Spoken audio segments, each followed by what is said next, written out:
Hello and good afternoon, everyone, from wherever you're joining us. My name is Dorothy Orina. I'm the programs manager here at Melio Games, and we are so glad to see you again after last month. This is the GameUp Africa monthly meetup where we come together as developers, designers, artists, storytellers, and even those who are just new to the game industry and want to find out what's happening in the African game landscape and what we are working on.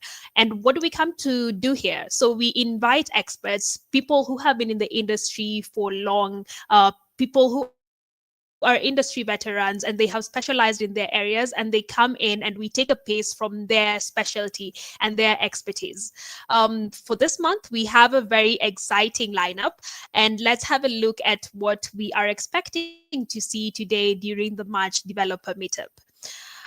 We have a guest speaker, Marco Colombo, who is a self-founder and client programmer at Supercell, the makers of Clash of Clans, which we all love, and Brawl Stars. And he's going to first explain what a self-founder is, right? What the role of a self-founder is at Supercell and what that even means, what he does as a client programmer. And today he'll specifically focus on insights on best teams.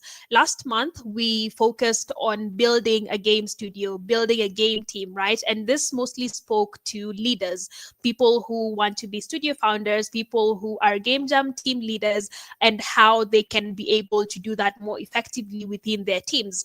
And today we have Marco, who is going to give more insights into teams. As a member, what do you do to ensure you have the best team? As a leader, how do you ensure that you have the best teams making the best products?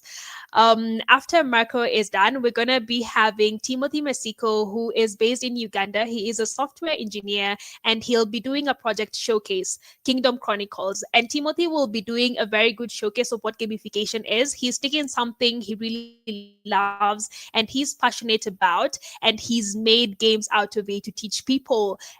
I'm not going to give you a spoiler, so let's wait and see as Timothy shows us the magic of Kingdom Chronicles.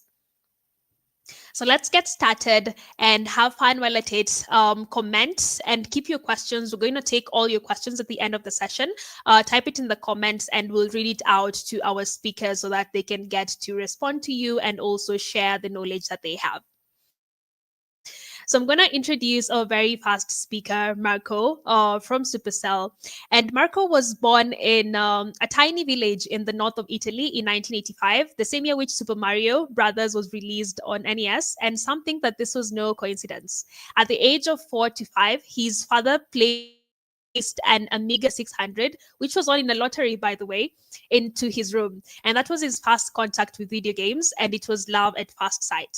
As a teenager, Marco started developing his first video game ever using RPG Maker 2000, while still strongly influenced by the golden era of Square Enix JRPGs on SNES. He'll finish development of this 7 years later. Thanks to his family, who enabled him to have a great education, he studied computer science and finally graduated in computer engineering at the age of 24. He found a job immediately in Accenture, which is an IT consultancy company in Milan, Italy, where he realized that his dream was not simply to be a programmer, but to be a game developer, which is similar to most of your stories. Still blessed by the support of his family, he left for the Netherlands, where he studied the professional pipeline of video games production at SAE Institute, a year after he found his first job in the game industry.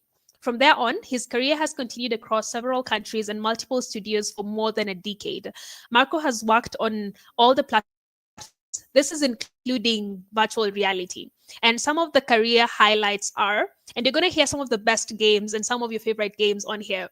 He's been a Scrum Master at Spill Games.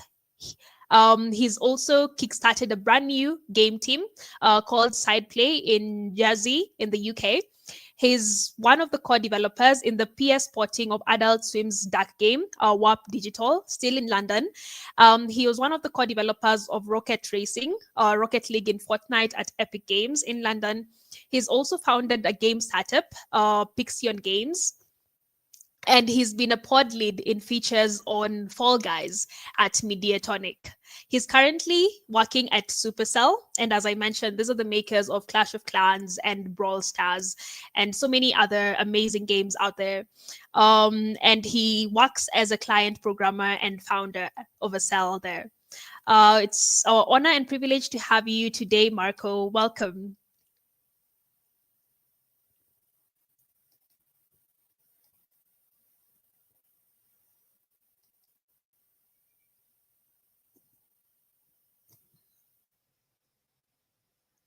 Hi, Marco. I think you're on mute. We can't Classic. hear you yet. Okay. Indeed. This is live. That's why it's it's true. Thank you for the introduction, Dorothy. I'm very happy of being here at GameUp Africa, and I wanted to thank you for the opportunity to share my insights today. Absolutely. Go for it. Thank you very much. Well, I'm gonna start like straight up by talking a little about me, but first I want to drop a disclaimer. All I'm going to say today is my own opinion, and it is based on my experience so far. There is no manual for all the things that I'm going to say. As far as I know, there is not one, but if you do find one, please share, because I think it's going to be very helpful. That being said, I think Dorothy already covered a lot about myself. I'm going to repeat it very quickly. This is me. My name is Marco. Hello. And in the picture here, I am the one on the right. Probably you can hopefully recognize me. The other gentleman next to me is my father. And I wanted to share that I am from Italy, as Dorothy said, but I also graduated in computer engineering after that. Thanks to my father as well and my family. I'm very blessed and privileged of having had the chance of studying and being supported in what I loved. This is not something that you can choose when you are born. So it's something that I really want to stress. I'm very, very grateful for this and all the things that they gave me.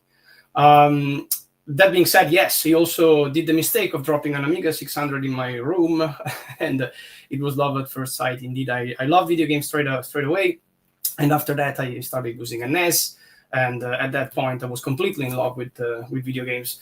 At the age of 20, I did my first game, as Dorothy said, in RPG Maker, and I completed though after seven years. It's still my baby, still with me, and it's a game that meant a lot, because it kind of opened the doors to my first job in the industry too.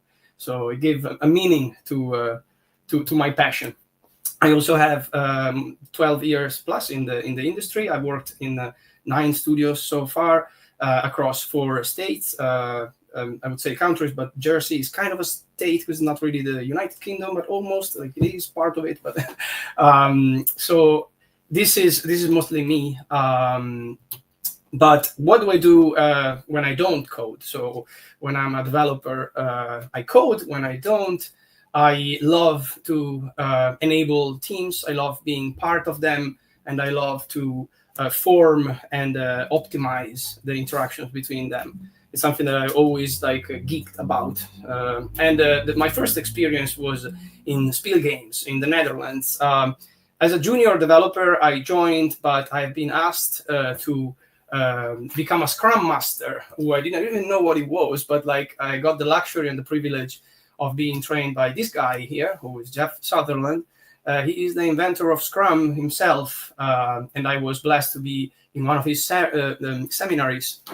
I learned a lot. It was very transformative for me back then, and I brought a lot of great insights to the team that taught me a lot. That being said, I moved away from the Netherlands at some point, and I enabled a team to basically become a more effective game team at SidePlay in Jersey.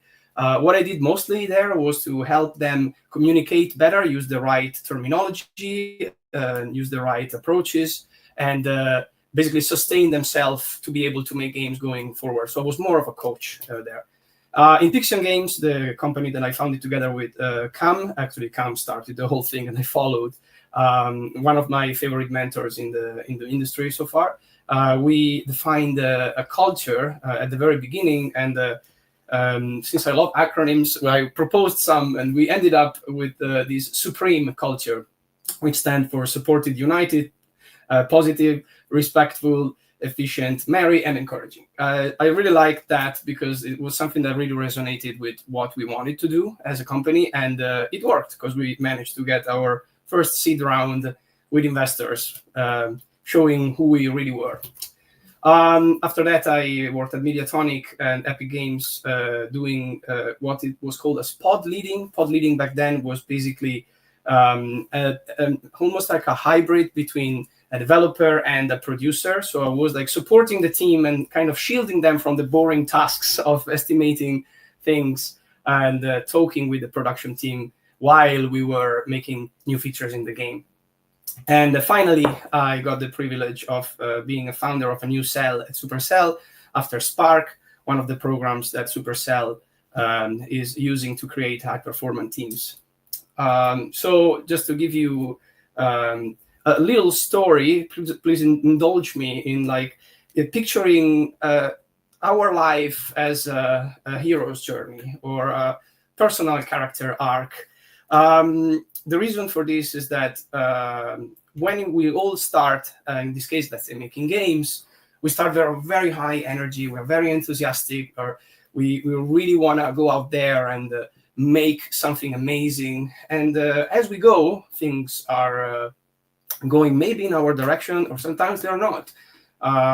Actually, sadly, it's likely that life comes with slowdown. So life happens, age happens, a lot of things could happen and impact your life. Personally, in the last decade, I dealt with a lot of trauma, and I wanted to share with you because I think it's part of what I'm trying to say here today. Sharing is good. Sharing is very, very healthy. I ended up in many situations that like really stopped me, prevented me from being as enthusiastic as I was before. The gentleman that you saw before, my father, sadly passed away a few years ago, and I still miss him very dearly. Still, he enabled me to be here and share all of this with you. So I still feel blessed, but regardless, it really impacted my life, and it prevented me from having the same energy, so to say. And on a professional level, there are going to be also things that will literally harm your love for making games at some point. There might be more burnouts, which sadly I experienced, performance reviews, or moments where people are going to question your ability to perform in your role. There will be layoffs, and today is unfortunately a very sad moment for the industry. And things like this might really impact your love, your passion, the real roots of what drove you there in the first place.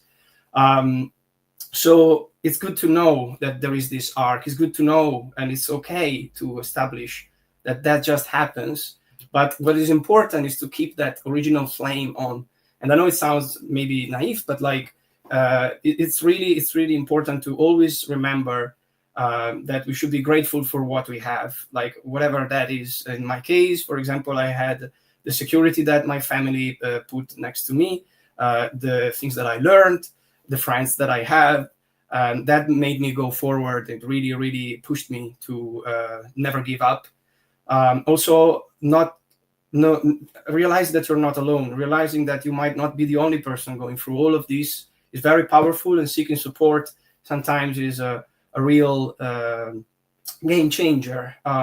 So get involved. I always give advice to people that want to join the industry in the first place. Participate to game jams, do prototypes, go to conventions, bother people, add invites. The fact that you're here right now listening to me is already a good thing. This is exactly the point. Now, when we talk about the culture of a team, of a company, of anything, compared to strategy, where do we stand? Well, there is this gentleman here, Peter Drucker, who once said, "Culture eats strategy for breakfast." This is a sentence that a colleague of mine recently showed us, and it reminded me of like this sentence, which I knew, but I completely forgot about. And this is powerful because it's not really a buzzword. Culture is actually vital, and especially at scale, where companies start small but then start to grow in teams and goals, objectives. It's almost Darwinian in a way. Like, you need to adapt as a team, as an individual, as a company. Otherwise, you're gonna be left behind. You might not survive, literally, the evolution of the industry, which is very, very fast. Another person that I really esteem is Patrick Lencioni. He's one of my favorite authors. You will see his face around for a while in this presentation. It's not just a buzzword, as I was saying, but it's a smart strategic investment. Like, if people are feeling safe, if people are feeling trusted, if people are felt nurtured in their own skill sets, and they are enabled to grow, they will just work better. And the fact that they work better clearly will bring better products, better services, better everything. Plus, it will attract talent and it will retain it. So you don't have to fight for finding new people in a specific position or in specific teams. You don't have to worry about people leaving. And when you find the right people, you really want to keep them. This is literally, if we want to talk very practically, a fact of time and money. So it's not just like a buzzword to make people happy. That is a real strategic thing. I also like the fact that with these things, we can generate a virtuous ripple effect outside of the industry itself. So if we establish good practices and things that people really find themselves happy to be around, this will resonate and it will be emulated outside of our company. Now, how to get there, how to do it, again, I will mention many times, there is no manual, but there are some generic things that I would want to highlight. And one of it is that forming a team, or the dream team as I call it, is harder than making the game itself. Like, I have a speech that I usually do mostly in Italy, and I call it the 3 game dev pillars. And I always talk about how creating the team is the first pillar, making the game is the second, and publish, sell it is like the third one. It's very high level. It's just my idea, but like, I strongly believe in it. I believe that making the dream team, creating the dream team is one of the most difficult parts. It's not making the game, because let's face it, like, a game is a very, very complex media, probably one of the most complicated like out there. There is like video, audio, a lot of technical challenges, and it's very complex. It requires many times a team or like multiple people. There are, of course, cases where people make games by themselves, but like in the majority of cases, you will have a bunch of people working together to achieve the result. So it's very important, because if you have the right team, naturally these people will do what they're passionate about, which is making the game. It's definitely not the hardest part, in my opinion. So do not rush how to create the culture for your team, for your company, because it must be clear, it must be yours, it must be strong. And so it's vital to find the right people. Again, there is no manual for hires in general, but recently, for example, I was talking with a friend of mine, and he told me, I realized that I usually hire single moms or people with a lot of needs and so on. And I realized that like when I hire them is because like they are very fast and willing to tackle challenges. It's in their nature to always have to overcome something. So they're very practical people, and I love to hire them. A lot of people wouldn't, because like it's a challenge on their side. But he took a different approach, and he's very happy about it. So another thing that I learned was that sometimes focusing on teams is much more important than focusing on the game itself. I learned that at Pixion, for example, when we were trying to raise the seed round to continue making games, we had a runway, a very specific one, and after that, we would have closed. What we were selling to investors was us as a company, and not really the product. Statistically, the first product you're going to come out with is not going to be the successful one. So you probably want to focus on your values, your team, and what happens when you don't succeed in the first place. Spark was also a very similar process, for example. Also, there is a degree of ambition. Like you need to be ambitious if you want to see a change. Otherwise, like you're gonna probably make something that like a lot of other teams, studios did before. So pick your level of ambitious, decide where you want to stand, and go for it. Also, sharing and seeking support is very, very important. This enables so many interactions that are genuine, and also doesn't conceal things that usually are not shared and might cause problems going forward. One of the most important parts is to be mindful and aware of others. It might sound naive or obvious, but like what might sound obvious to you, for example, could not be for others, because like we all come from different backgrounds, different places, different backgrounds in general. So it's very important to keep this in the back of our head. Noticing also if someone is in need is very powerful, is very important, because it generates trust, and it keeps on fueling up. So if you have trust that generates trust, it's a very virtuous cycle that we want to nurture. And also always remember that you can affect and influence others for good or for bad. So always keeping that in the back of our head is also very important. Now, a powerful trick to get to this efficiency is to communicate. So another quote by Patrick is, "There is no such thing as too much communication," and I love it, because many times this is not kept in mind, and I think it's very important. But what is important is that we are not psychics. We cannot read minds. So there is nothing more powerful than asking when we don't know, when we're curious, when we want to get to the bottom of something. Just ask. Also, it's kind to be candid. So being candid with someone can be tricky. It's a skill to grow. But I always have this example, which might be a silly one, but I like it. It's almost when you tell somebody you have something in your teeth, and somebody might take this from the wrong way. They might also spiral into a lot of insecurity, as in like, oh my God, I might look horrible, or oh my God, I can't even eat, and so on. But like at the end of the day, if you didn't tell them these things, like a lot of people might have noticed it and like made their own assumptions. So just be candid whenever you can. I think it's very important. Also, sharing your thoughts and feelings, as I was saying before, and as I was doing with you right now here, I think it's super powerful, because it shows that you are not defensive. You don't want to keep things for yourself, but you're happy to share, and this makes you in a good position in front of somebody else, basically. Especially if you share your failures over your successes, you appear more relatable. And I actually also like to think trust as an example, like a bank. We all have accounts in each other's banks, and if we do too many withdrawals but we don't do deposits, like we're going to end up in red, and we don't want to get there. Sharing failures over successes is basically a way to say, this is a lot of deposits there because I have nothing to hide. Also, one thing that I find it very, very powerful is to strive for the same language. So, for example, the use of a glossary, and I love that in Supercell we have one and we share it across. We always like point at it when people don't know a term.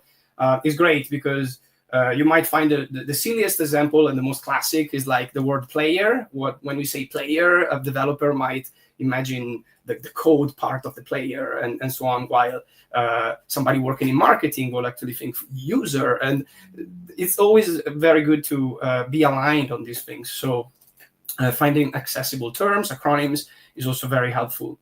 Be honest. I don't think there is much to add here. I don't see a single reason not to be honest. If you convince me that there is one reason to not be honest and in a positive way, dinner's on me. Also, embracing your flaws and share them is also great. Like one example that I always give is imposter syndrome. I strongly believe that there is a degree of health in sharing that you have imposter syndrome. I think it's healthy to have it. It's not healthy to let it dominate you, or like to let it take over and becoming toxic. But like that, having imposter syndrome and sharing it with somebody just shows that you're not arrogant, and that you also have ambitions. Because like if you just say like, yeah, I think I know it all, then probably you don't have more ambitions. And I don't think that, personally, I don't think that is very good. So if you have a flow that you recognize being a flow, sharing it is a good idea, in my opinion. So what can you bring in a team? Like if there was a team equation, as in like U plus X equals team or whatever, where do you stand in this equation? Ask yourself. It's a very good exercise. And speaking of exercises, self-reflection is one of the most powerful, in my opinion. So what I call personal retrospectives is something I encourage you to do. It's almost like a retrospective in the agile sense, but like within yourself. I tend to do them, and I should always do more, but they are a powerful tool. Also, ask yourself how you can contribute in a team. Like always ask yourself how you can be more helpful, or you can impact your team, your company. Is a great tool. Strive to better yourself, of course. If you find ways to become better, it's almost like going to the gym or going to therapy. You go there because you realize that there is something you want to change. So always striving to better something within yourself is very positive. Park your ego. There is no room for ego. You probably heard the sentence, there is no I in we or in team. It's a classic, but I love it. It won't help you, especially in team. Avoid getting defensive. That's what I was suggesting before as well. Being defensive, it means that you're closed. It's very natural. It's a thing that I personally struggled many times in the past. I made lots of mistakes, and I probably will do like many going forward. But again, recognizing it and asking people for feedback, especially about these things, can save you. Another thing that I love is leading by example and live to learn. Always have the ambition to learn more. So it's very connected to the better yourself part, and leading by showing what you want other people to achieve as you would want to achieve. That is very powerful. Now, I did this exercise of trying to understand the dynamics between a team, and I identified some interaction like person to person, team to person, and team to team. I'm going to go through all of them right now. A person to person connection could be when you talk with people, and the way you talk to people could sound natural to you, of course. But like there are some myths that I wanted to bust here. Like, for example, treat people as you'd like to be treated. It's something that, to be honest, I always thought it was a very good thing. I don't think it is anymore. Like, we are all different. Like the way you like to be treated might be like horrible for somebody else. A silly example, I'm Italian, I touch a lot. I give a lot of like taps on the shoulder and stuff like that. Some people might find it very arrogant, or they might find it like harmful. So the best way of like not falling into this trap are to ask and share instead. Like I mentioned before, there is nothing to lose there. Also, another myth to bust here: we should all be friends, we should all be like very close to each other in a team and so on. Not really. We are here to make something that we're all ambitious about, that we all love, but we don't necessarily have to be friends. It's great if it's on top, but instead, let's try to get to know each other and understand what our positives and our flows are. That's much more a better message than let's just be friends. Embrace diversity and challenges. It's good to think that maybe you're gonna be annoyed by somebody just because you're different. You have different personalities. Not shying away from that is a great exercise, and I have to say that I struggle a lot with that. But like learning to cope with it is a day-to-day exercise that I would recommend with everyone. There are challenges. Let's not avoid them. Let's let's try to find ways to cope with them better together as well. I think that's a better advice. Be open-minded and kind, and I love these little arrows here, the pink ones. The conversation that you have from person to person is also a conversation that you have with yourself. So be kind also to yourself. This is a reminder to myself. I'm not very good at that, and my therapist tells me as well. And it's good. It's good to remind me at every instance. Person to team. So another myth to bust. In many companies, I heard we are family. We are all a family here. Again, no. I'd rather think that we're a sports team that needs to push towards a goal like a proper sports team would do, but like not family. Like I had a great relationship with my family, and as I was sharing before, but maybe somebody didn't. Somebody had like an unhelpful relationship with their family. So the association of that word with like we are family here in this company might be harmful, and I don't recommend it. Another one that I was so happy to read was the best teams make the best games.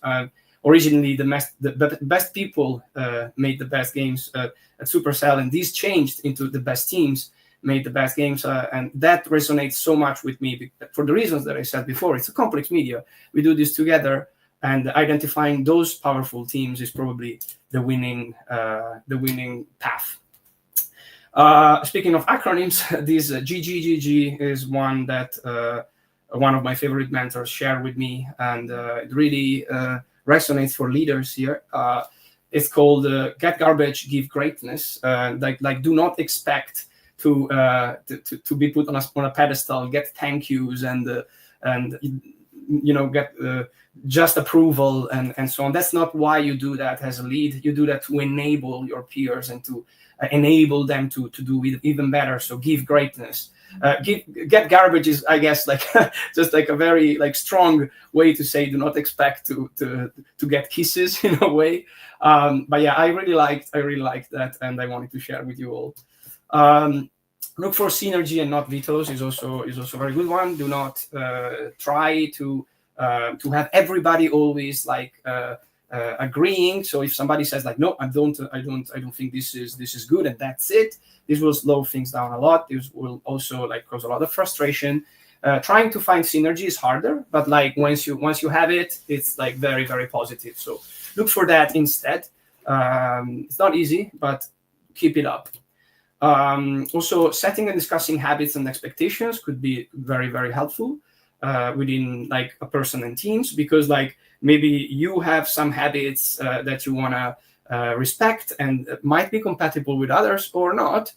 And an example could be, hey, I would appreciate not being pinged personally after working hours or something like that. It could be very, very small things, but it could bring a lot of positivity out. So team to team, this is more at scale. So when a company scales up, this team need to interact with each other.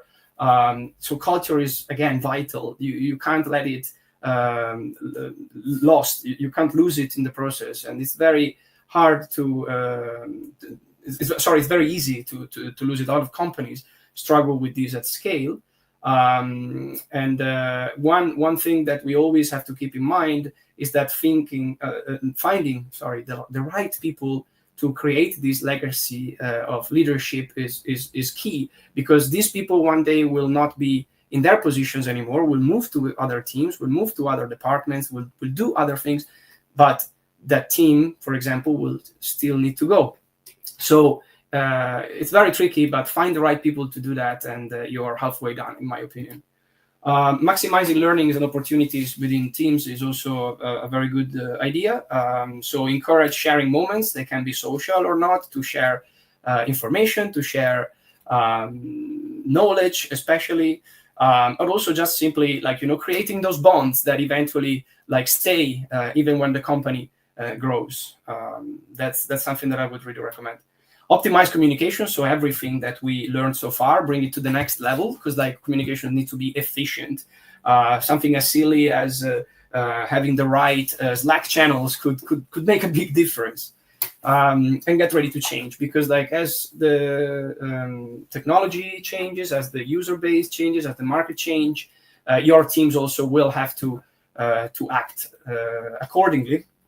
And clearly, the more team you have, the trickier these become.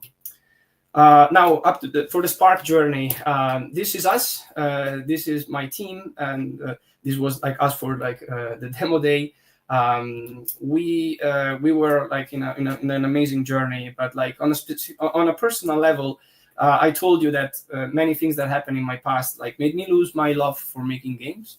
And for a while, and I gotta say that Spark really reignited it and solidified for me. Meeting with these people on a daily basis really reignited that love, and I am so grateful that I did this journey, because I gotta say I was a little lost after my last layoff, and I wasn't really sure what I wanted to do with my life.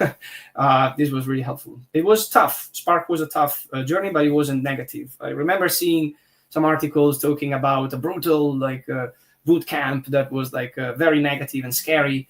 Those were the connotations, at least from what I read. I don't wanna share this view, because like for me it was very different, and I know that for many of my friends at the Spark journey was also the case. So tough, but definitely not a negative experience at all. But most of all, it was a powerful learning experience. I will share some of the insights of the things that we did in our journey to become the team that we were. But I wish I had like an hour, like another like 1 hour, 2 hours to talk to them in detail. We did an Enneagram test. This was proposed by Nick, one of our team members, one on the left. He was basically telling us, hey, let's do this personality test, because like that might show how we are and how we interact with each other. It was powerful, because if somebody acted in a specific way, that made me think sometimes, oh, that is just because their personality is like that. It's not me. It's not something that I did to them. We're just like maybe like triggering each other, or like we're just very compatible because of that. I encourage you to take this test. It takes some time to do it, but it's really worth it, I think. Another thing that we are super happy about is feelings checks. So every week we take the time to ask each other how we feel, what happened during the week, what impacted our mood. And this is very powerful, because sometimes you can see the energy of somebody changing, and knowing that, again, will make you in a position where you can try to help, and maybe you can, maybe you can't, but it will come with no surprise if somebody is affected by also something else outside of work. And this will prompt that seeking and sharing support that I was mentioning before. We had a great course, I want to say, which was like aimed to boost our presentation skills. And now that I am talking to you guys, I flagged at least like 5 things that I shouldn't have done, like talking too fast, or like not finding the right words. But like it was presented by an award-winning improv comedian, Ali, our great tech artist, the one on the right here. And it was a very, very like powerful tool to have, especially for our green light meeting at the very end of the Spark journey. I also realized how precious psychological and support and coaching is.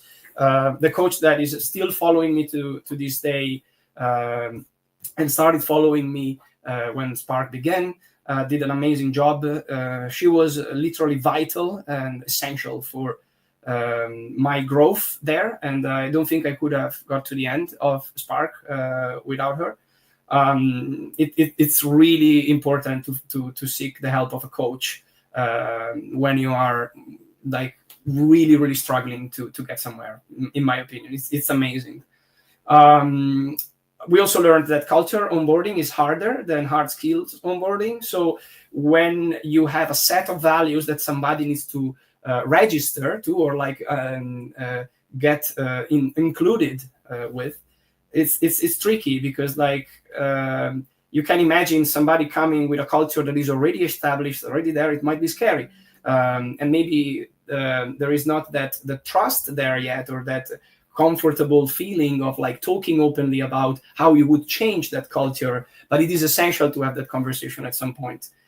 It was a powerful learning experience, and we're still working on it. I love that we are, because you never peak in these kind of things.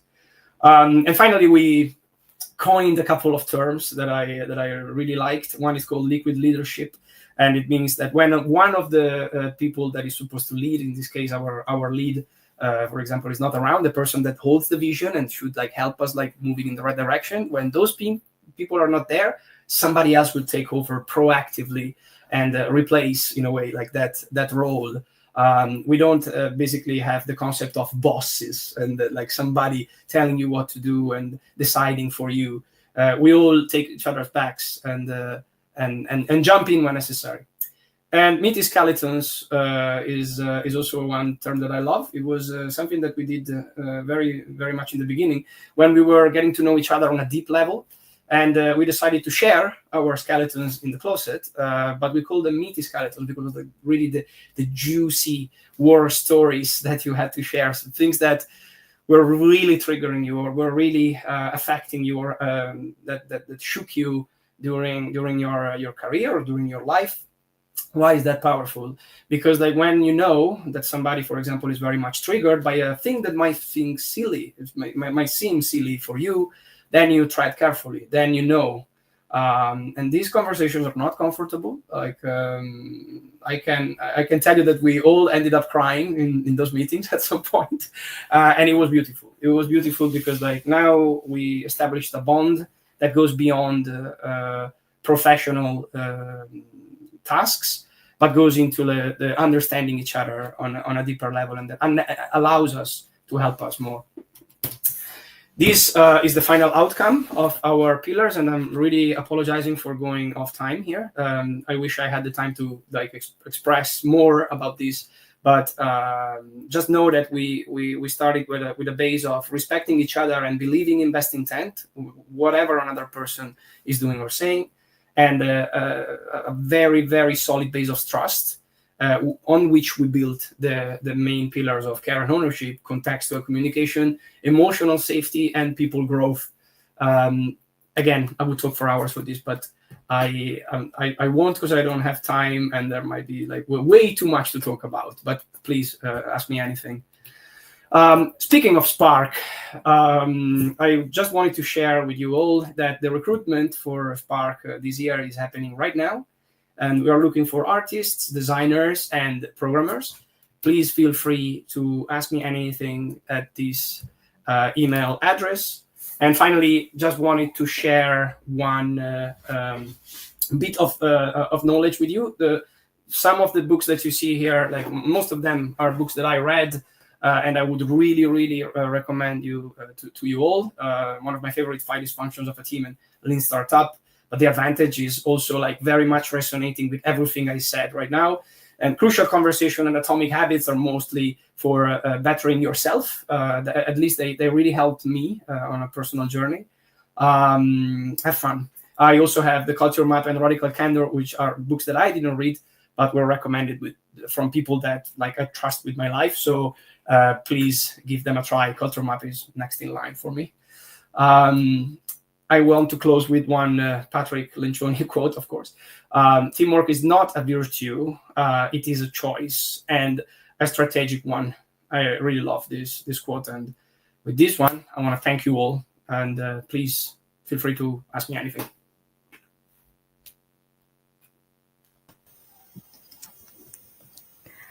Thank you so much, Marco. I absolutely love your presentation, especially your references to life. I mean, life doesn't pause for you to proceed with your career. It just goes on simultaneously.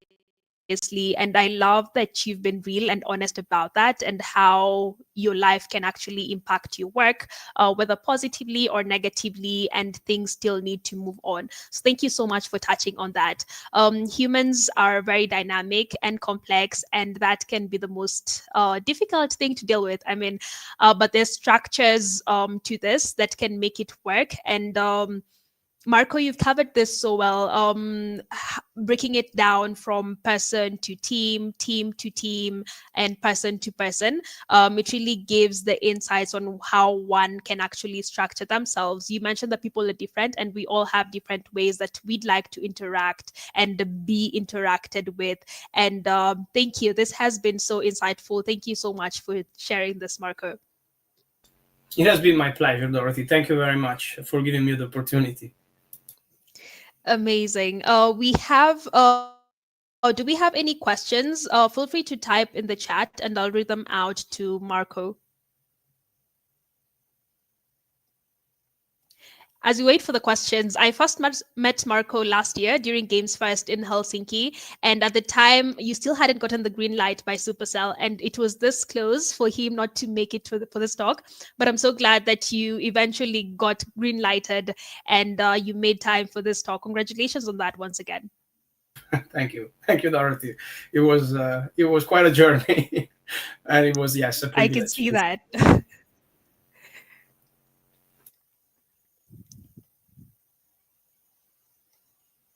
Do we have questions for Marco? Kiss Ubuntu Bantu. I see you're typing something. All right, here we go. So the first question is from Hadi.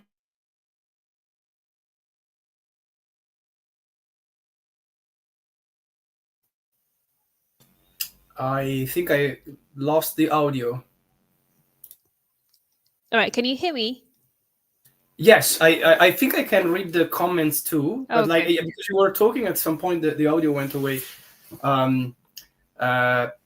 Is it Producto Austral?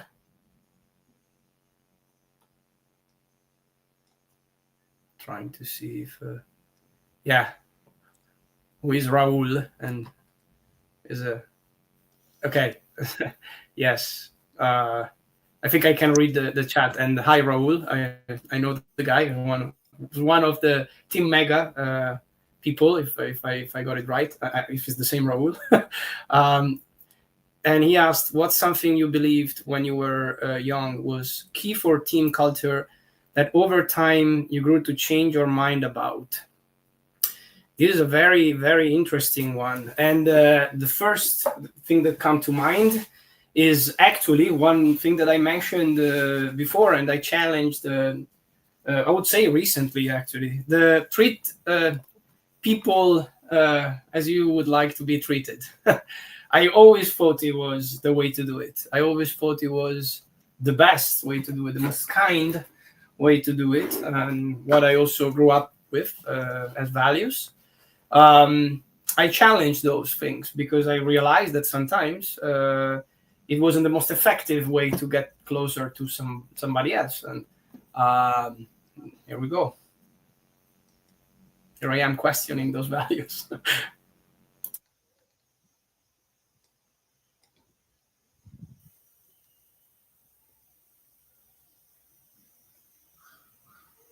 I hope that answers the question.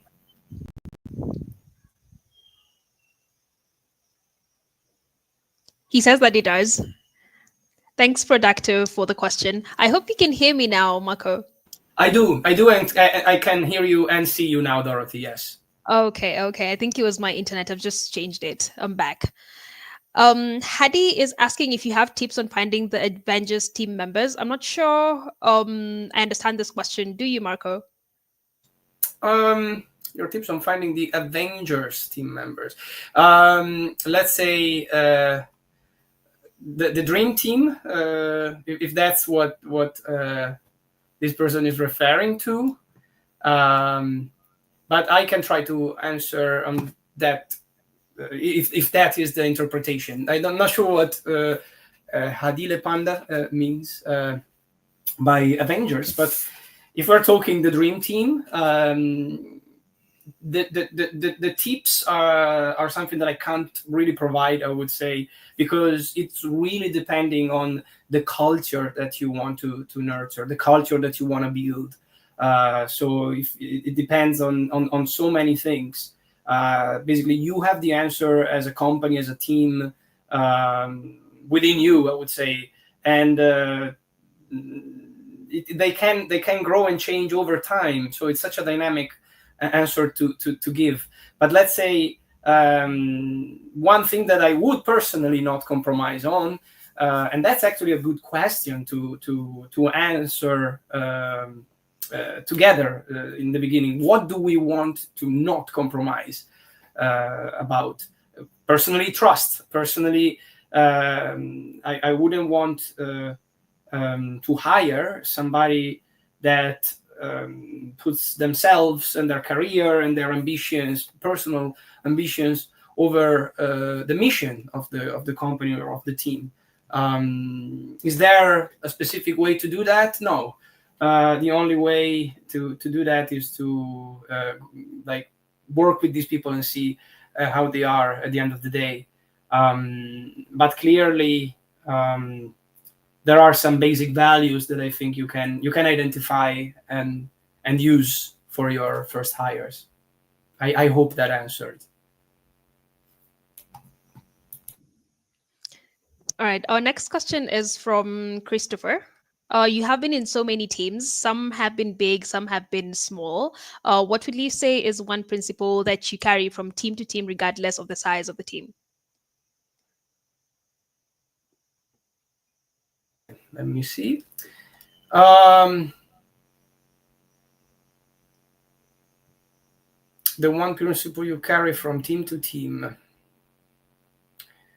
It's also very personal, I guess.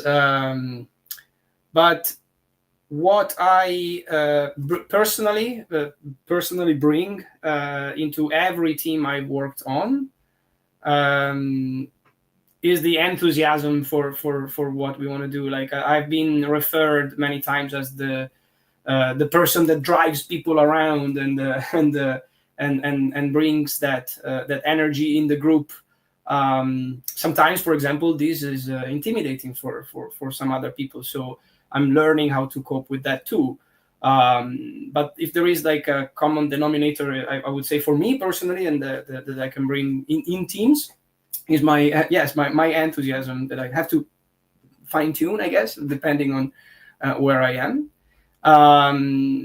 But in terms of principles, again, it's something that needs to be decided and agreed with that synergy that I was trying to talk about before. It's not something that I can decide by myself, and I hope that also makes sense.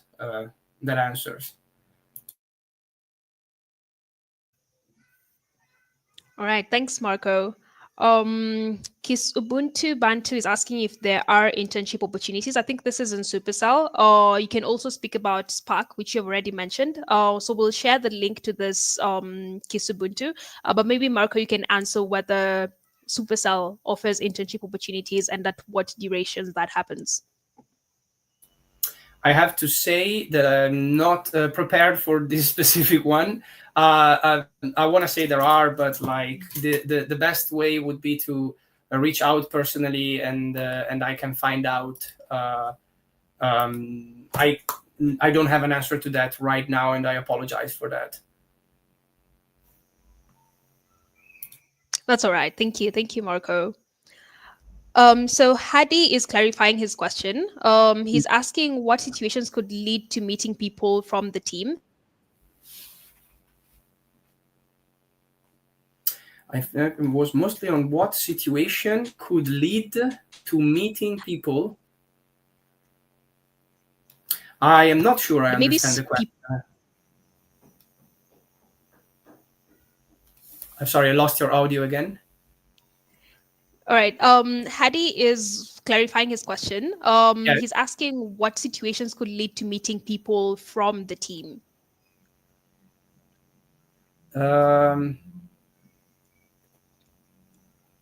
Yeah, okay. I thank you, Nick, for backing up there. Our form, not from. I'm sorry, I misunderstood. Yes, like there are many ways. Game jams is one. How to meet together. There are also a lot of communities out there. Like in the UK, for example, we have the Slack Game Devs Industry channel. There is probably like a bunch of Discord out there. there is a bunch of events that happen like almost everywhere. Um, the fact that you are here right now asking this question, it means that you're doing it right. Like you are at an event where you can connect to people, and that's great. So there you go. I can add to this as well, Hadi. If you go to game events, whether local or there's a major one in Africa, Africa Games Week. But despite that, there are local opportunities like Nairobi Comic Con for people in Kenya, Lagos Comic Con for people in Nigeria. I'm not sure if there's one for Ivory Coast, which you're from. But if you look for them, this is where you go and meet other enthusiasts who are practicing the same thing that you do and are more enthusiastic as you are. And you can get to understand the people that you work with and people that you can form teams with. And of course, game jams, right? Because game jams will connect you not just from people within your locality, but also people from outside. And you can create virtual teams by meeting people virtually.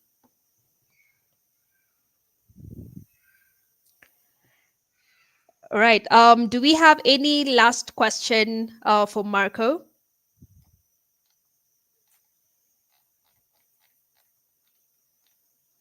All right. So we have George, who's asking, what is the transition? What was the transition like, and what did you learn from starting as a programmer to being a team leader? Are there any insights you could share from that journey?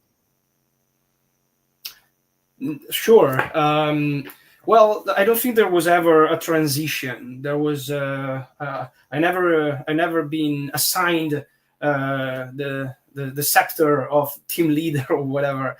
As I was saying, it was something that I've been asked or offered to do during my journey.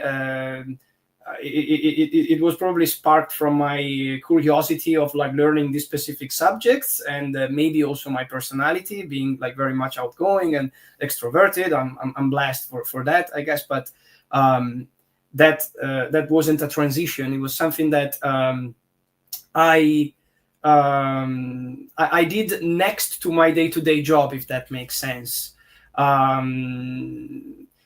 But I can tell you that there is something that I share in terms of like solving problems as a programmer. I see sometimes like the dysfunctions within teams, within me, within interactions and so on, like all the time, like the Matrix. Like I kind of see those kind of things. So and I want to solve them, like, as the engineer that I am. So I think that maybe helped as well, like in being curious and like trying to find better ways to communicate, better ways to have a pipeline working that were more smooth and so on. So I guess as insights, the most powerful one would be curious. Just like try to wonder why this is not good enough, or how it can be better. But yeah, I don't think there was like a transition, as in there was never a moment where I stopped being a programmer and I became also, I never was on paper team leader. I want to specify this. I was just taking over extra responsibilities, and it wasn't yeah, it wasn't a role.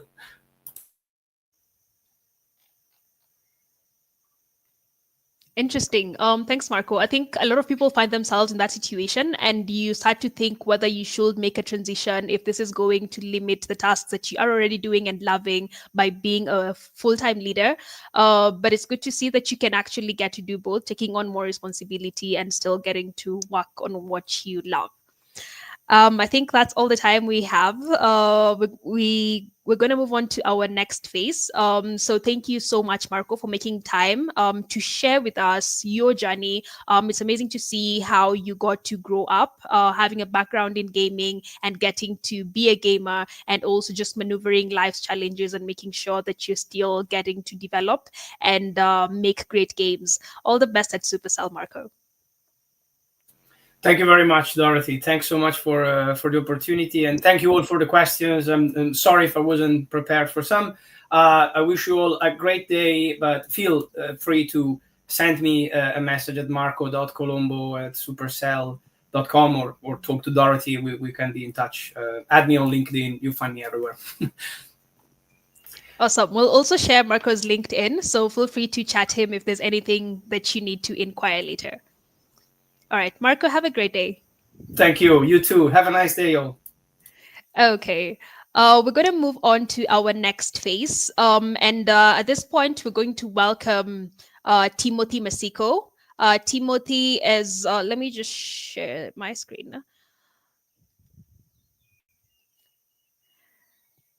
Right. So this is our share, don't tell section. And this is a section where we invite local developers who are developing the games or have recently published their games to show us what they're working on. And Timothy is based in Uganda. He is a software engineer and he's going to be showcasing Kingdom Chronicles. He's a software engineer. He specializes in games as well as system integrations, full stack development, business automation, and mobile app development. Beyond automation, Timothy is invested in community outreach. He built Kingdom Chronicles, which is a scalable multiplayer game designed to educate and entertain, and it's a web app game. Timothy, we're excited to see your game. Take over and welcome. Thank you so much, Dorothy. Thank you so much, Dorothy. I can see Marco fell off for the call, but it's interesting. Actually, it's really a big blessing to be on Malio Games. So maybe just a very short one. I think also Marco talked about it. My quiet background had a bit. It's like Marco said something that really connected with me about really back then when I was really such a very young child. And I remember my dad used to have like a very big PC, and I used to really do some very many interesting things. Sometimes I would spoil it, then they take it back for repair, then they spoil it again, they spoil it again. Then I remember one time my mom mentioned that, yeah, that boy is learning, that boy is learning. Then that's why I picked up all my passion for software engineering. And yeah, so here I am, and I've been since. Yeah, but now let's talk about Kingdom Chronicles. Again, so Kingdom Chronicles was an interesting project, and it happened. So I'm into ministry as a software engineer. Also, I'm into ministry, just church and Christians. And one of the things that I found interesting was in that time, for example, when we were trying to play some youth games, one of the biggest challenges was whenever we would get together, we noticed that we are finding it hard to come up with a game, to track scores, and we are already heated up. So we find it very hard to really have a very interesting game that we can track scores easily, and also a very entertaining games, because sometimes I would lead the games. Then you're like, what game can I really play? Okay. So during that time, the window of last Christmas, it was so many people were going to the villages, and yeah, I was actually quite alone in that time. So I thought, you know what? What can I do? What can I really do to myself during that time? Okay, because I think I'd stayed behind, and so many people are going up country. Guys, there's a district called Kabali, which I come from. It's very deep at the corner. Yeah. So in that time, I thought about something, and really, I was really put onto to really come up with a platform that can have a series of so many games and simplify gaming in the best way possible. And what my aspect around that was, how simple can it be to access, and simplify the whole gaming structure, but the same way, strengthen your faith in terms of also how deep do you know scripture, how deep do you read your book, the Bible. Yeah, so it was just a thing that really came to my mind. So yeah, that's how Kingdom Chronicles came about. Yeah, so that's the quick interesting things. So Kingdom Chronicles has a series of games. We have we have about 5 games. We have about 6 games actually that we put onto Kingdom Chronicles. And now these top three are one of the top three games that, based on the Google Analytics, has really shown that these are the most played games. So also maybe, and really, really another very interesting thing is I fully launched out in January, and until to date, I think we have about 750 people who have actually opened Kingdom Chronicles. So it really blew up, and I was in shock. I was in shock at the same time. So it really showed how much there was a big gap, and so many people are being inspired. So many people are really also throwing a bunch of testimonials, which are on the website still. Also, if you check the mobile app, but we are still strictly onto the Android. We are still trying to look for, Apple developer program does a bit of request some few extra stuff to really get on board. But Android, I think, fully launched out, I think, about 2 3 weeks ago. Yeah. So anyway, let me take you back to the slide. Yeah. So we have, these are the top 3 games out of the 6 that are on the platform. We have Guess the Testament. One of the Guess the Testament, it's really like guessing the testament. So you just guess the testament based on whatever book that has been shown. So it can really create an interesting adrenaline when you're when you're playing the game. So one of the most played again. We have some very interesting other game called Scripture Sprint. So if you have the scripture by head, you all can always feel free to play the game and you type it. If you don't want to type it, you can still mention it by voice, because to pick up a speech. Another key interesting game that you can check out in your free time, it's also Bible Charades. Bible Charades is also an interesting, and it's very good for teams. It's very, very good for teams and can also bring in that aspect. Now, during that time, I also thought that, you know what, how can you create almost in the real gaming? Because I've also done gaming. I'm a gamer. I'm a gamer. Actually, one of the other interesting, one of the first applications that for games that I did was called Audio. It was also an interesting mobile app during my internship days. So I did it for a company called Kanzo Code. It's a very, very nice, brilliant company and a fintech for programmers. So yeah, so back to the thing. So I thought about how can you create in the real life when you're playing all these different games, Red Dead Redemption, so many other interesting games. Anyway, I can't mention all of them, but you have like a real world aspect of things. So I thought to myself, what can I add into all this that can have a bit of a real world experience? So with the existing generative AI that we have, we try to embed some bit of ChatGPT to seek more questions in depending on the difficult level that you have. So I can crawl different questions based on ChatGPT. I think I also have Bedrock there. Bedrock is the Amazon side. Yeah, just to create the people who can really, really, really know the books. So sometimes you have to give them the difficult levels and continues fetching various questions depending on the prompt that has been set. Yeah, so that's really just another key interesting things that were added. The gameplay loop, it's really simple. You have a bunch of games on the platform. We try to make it as simple as possible. So you just choose a gameplay. So also the aspect, I always looked at how can you give back to community in terms of, I think in Africa, as per se, sometimes we are looking for, we do a lot of things. Let me say betting, a lot of things for hustle, and and I always looked at how can you actually get some rewards from something good. How do you create a system of having rewards? And for starters, we still really it's still month 3, because just from January that we launched out, we've been able to just provide some small bits of rewards, but not really large scale. So we give some few gifts for monthly people who have really topped the leaderboard for like a month. So it's something small, a very nice package that is sent out for you. So depending on how you be the top people who have played in the month, yeah, so it's really something. So try to again make it the UI. Try to make it as simple as possible. Yeah, so you just choose the game, play, rewards, and progress. And yeah, one of the very very inspiring testimonials that it received is just the stories from people. One of the things people are, hey, I put in to read my Bible. I'm going to read my Bible. Another person was like, it's been a long time I read my Bible, so I'm really going to do it. So it's those are the stories. Those are the stories of giving back really to community. That's how we're inspired really, particularly. Yeah. So again, it was just an idea that was pressed onto me, and yeah, to solve the problem in the nearby community.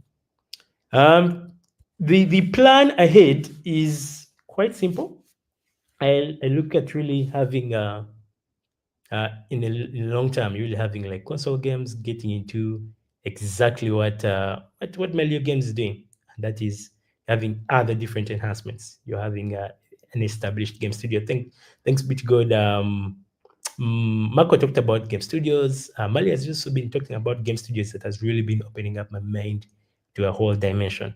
So sometimes as engineers can really get into building. You just sit down at your place and really whatever idea comes to you, you can really get into it. You're really um, you're really sided to doing things entirely alone. So, but it's all about teams. Teams are quite key, and I liked also what he mentioned in the previous thing. If you're really quite keen, you mentioned teams first. Teams comes first, and it always drives the strategy. Say it eats the strategy. Yeah. So, but a team is always quite key. So one of the other very interesting things that we're adding on board is the multiplayer aspect, friend list. If you're playing Call of Duty, you have interesting friend lists. You can even just chat up someone quick. So create like a community. That's the aspect. Also the rewards. Yeah, just automating some rewards. Get some funding. Give people some rewards. Encourage them to read. Encourage to reach out to the community. Do what you call a frontier. How much more can we give back, really, to the community? Yeah. Yeah, that's Kingdom Chronicles. I have a very interesting, amazing team. I started alone then, and then I got in touch with a very nice gentleman called Anthony. As you see me, as a software engineer, and he's leading quite. He's also adding features on board. He's leading that front. Jonita has also been very impactful on to the designs of the game, and if you do the mobile app, you'll see a lot of those designs, the logos have been all through Joanita. She's really good at her craft. Okay. Yeah, it's still a team of three, but yeah, I decided let me just give you just a very small short video about Kingdom Chronicles at large. But that's basically it. Yeah, let me just play this video. Welcome to Kingdom I need Chronicles, the a audio. fun and engaging way to grow in faith while playing exciting Bible based games. So, it offers several mini games which you're just going to browse through. And if you're like me and you prefer a classic theme, you can just change that right here. And let's get into the games. So, we have Guess the Testament, and it comes in two modes where you can guess by books or by Bible stories. And you get to pick the number of rounds and the amount of time that you spend per round. So Joshua is in the Old Testament. Lamentations is in the Old Testament. I knew that one. And Zephaniah, Old Testament? I could just do this all day. And then another game it offers, we have Scripture Sprint, where you're literally racing against time to complete Bible verses. It comes in several packs: healing, wealth, wisdom. I love money. It comes in different versions, and you get to pick the difficulty of each game. You can pick the number of rounds and the amount of time per round and the attempts per question. Interesting. Let's give it a shot. Blessed is the man.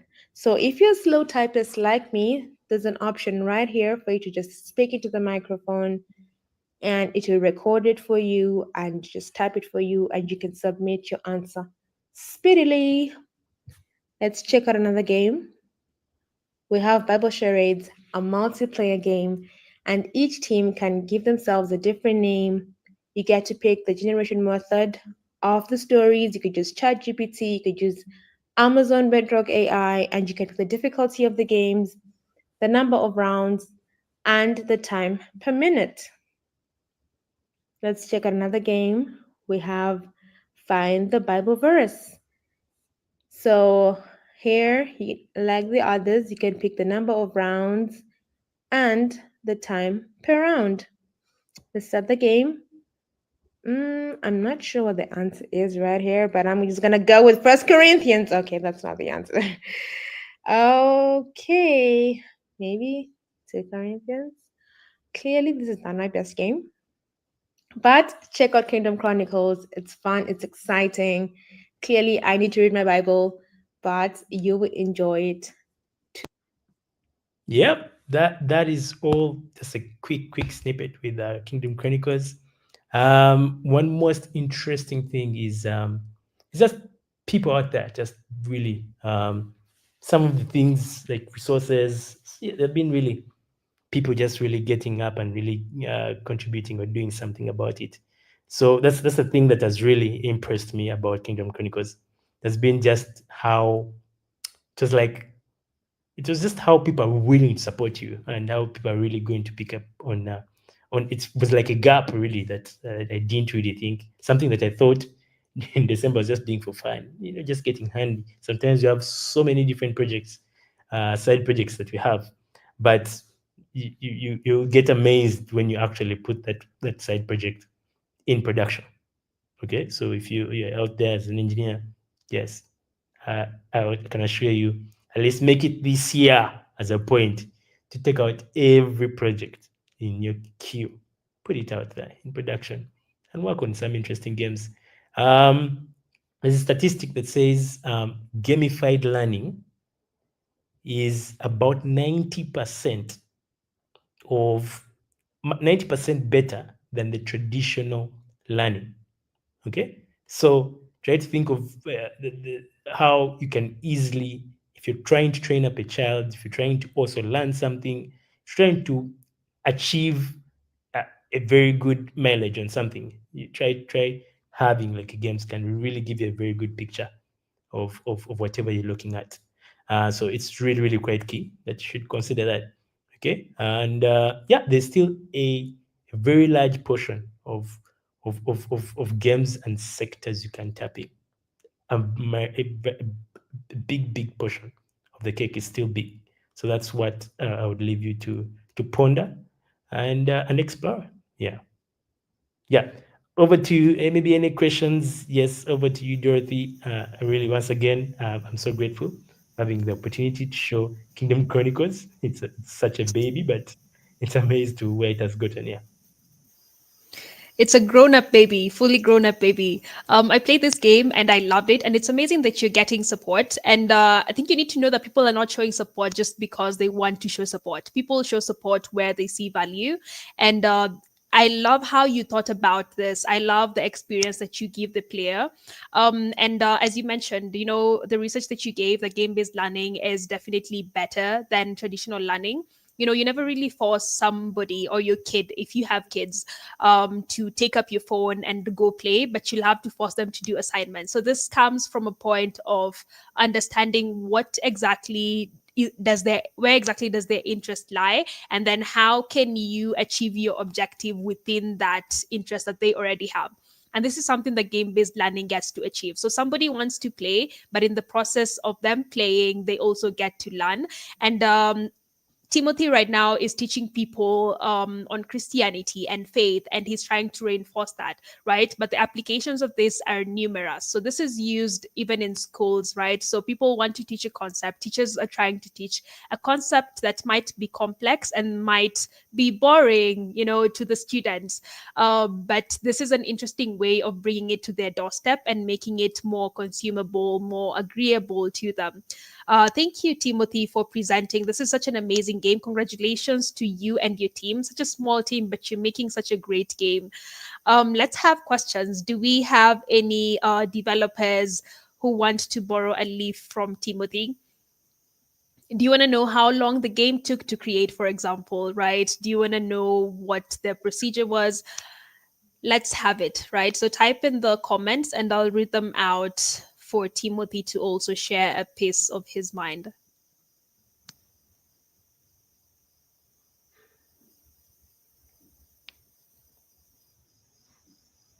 Well, as the questions come through, maybe I can just respond to when they mentioned about how long. How long? Yeah. So from December to that's around 20 Christmas times really. So I would say it took me about 3 weeks to get an MVP out. Yeah.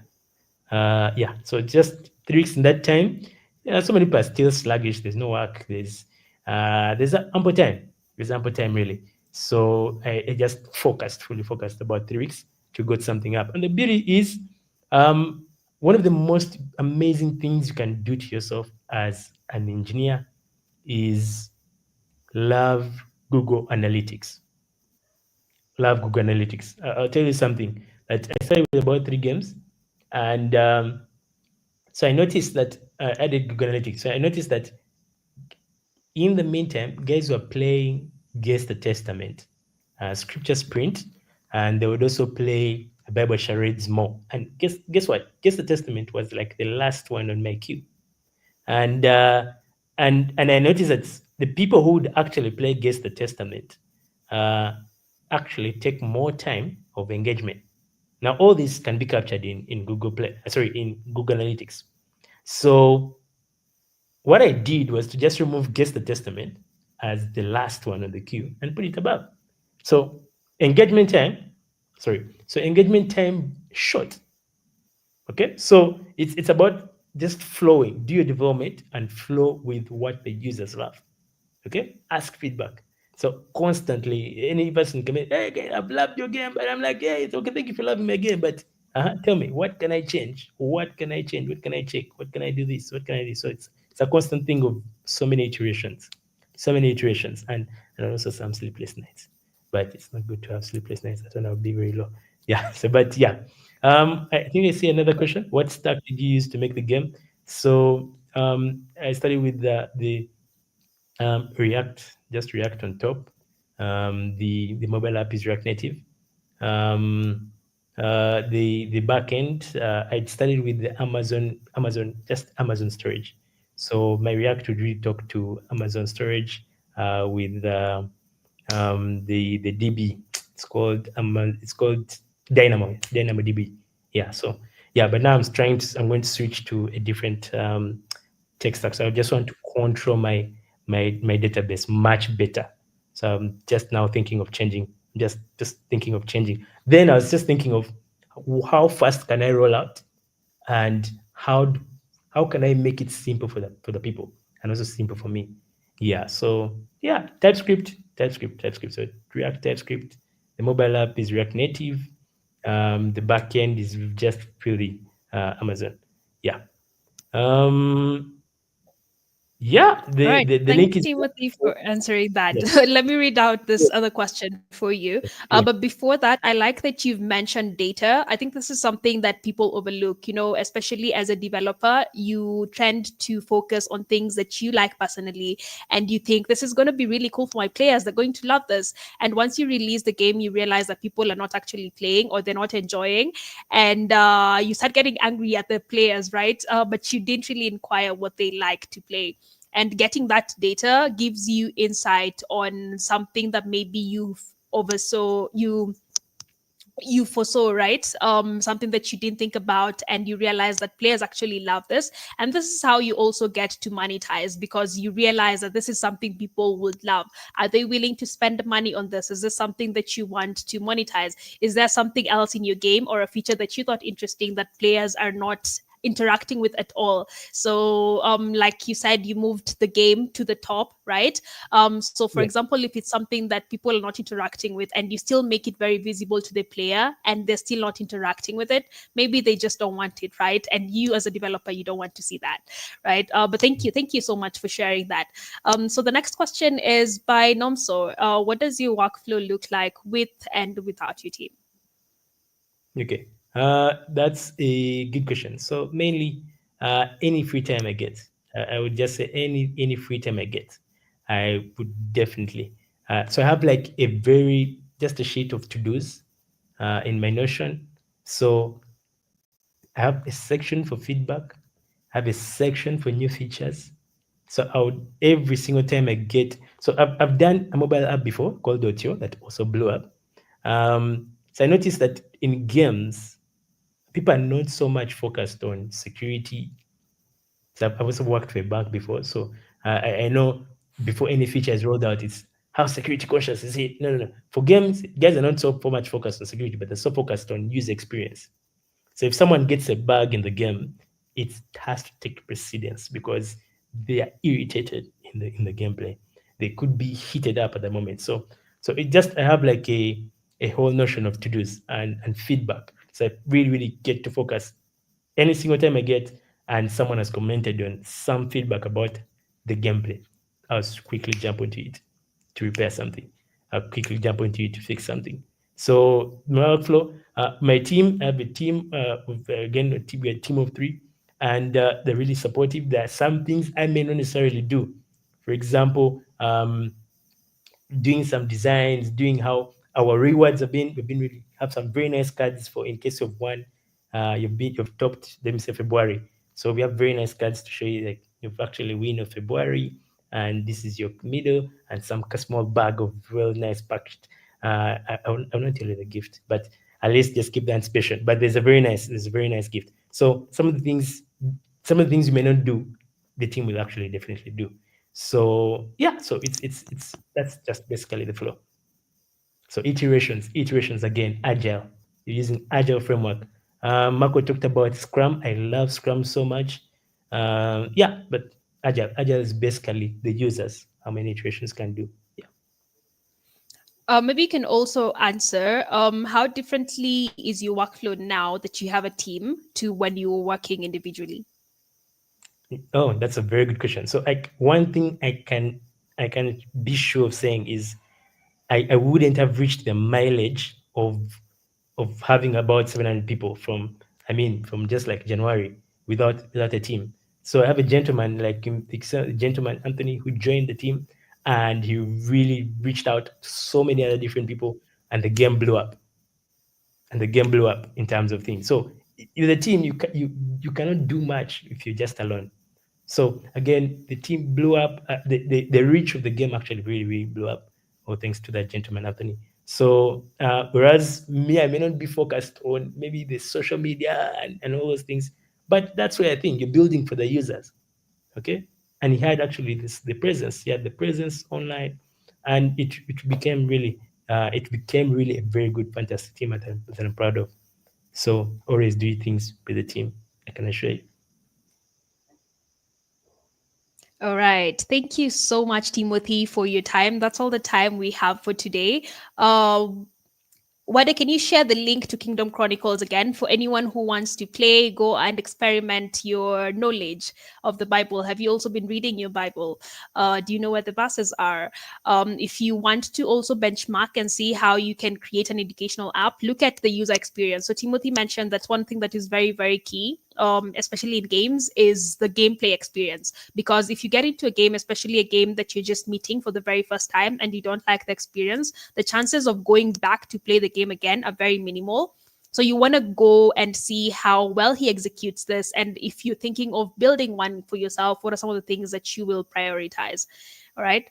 Thank you so much, Timothy, and congratulations with your team. We'll be keeping tabs to see how you develop your game and what's the next game you're going to make. Right. We'll be seeing more of you. All right. So as we come to the end of the session, as I mentioned, this is a meetup that takes place every single month at the third Wednesday of the month. We had one in February, and this is our March meetup. We'll be having another one in April, and we want to know what you think of this event. Today we had Marco, who spoke about insights on best teams. If you have any other topics that you'd want our speakers to touch on, let us know. And we have a feedback form here. What is going to share a link on the chat, but if you have your phone nearby, you can also scan this. I'm going to let this run for about 2 minutes. Just scan and let us know what you think of this particular event, and if there's any other topic that you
All right. Thank you all so much for joining us for the March meetup. We are going to conclude now, and we'll see you in April on the 16th. Thank you for your feedback. If you're yet to fill the feedback form, click on the link on the comments and let us know which speakers you'd like to see all the way till the end of the year. Thank you and enjoy the rest of your day. Bye-bye.